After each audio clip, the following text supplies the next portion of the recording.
Ok, salamu alaikum, sunana Ali Nuhu, kuma a wannan fim mai suna Sarki Goma Zamani Goma ni ne daraktan, sannan kuma akwai role da na yi. A ɓangaren role ɗin da na yi, role ne na wani talaka wadda yake fuskantar wani ƙalubale na rayuwa. Ina kashe mutum talaka ne, dole dama rayuwarsa ƙoƙari yake ririta ta ya ga cewa ya rayu daidai gwagwadon abin da yake samu.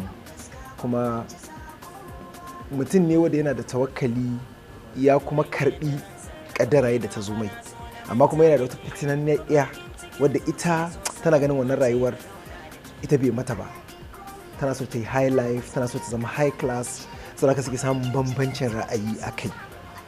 Basically wannan shine role ina a matsayina na jarumi a cikin fim din nan. A wani bangaren kuma a matsayina na daraktan fim din nan, wato Sarki Goma Zamani Goma wani concept ne sabo muka zo da shi wadda ya shafi rayuwa irin wadda 'yan mata suke a zamanin da ake ciki.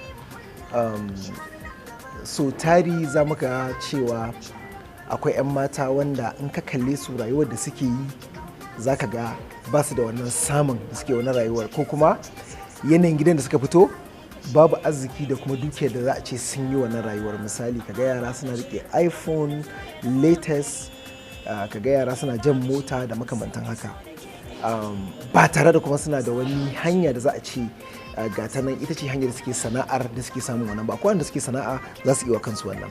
So wannan concept muka ɗauko to kuma dama kamar yadda muka saba da Abubakar Bashir mai shadda, yawanci muna duba abubuwa da suka shafi al'umma, mu haɗa entertainment a ciki kuma mu kawo saboda 'yan kallon mu.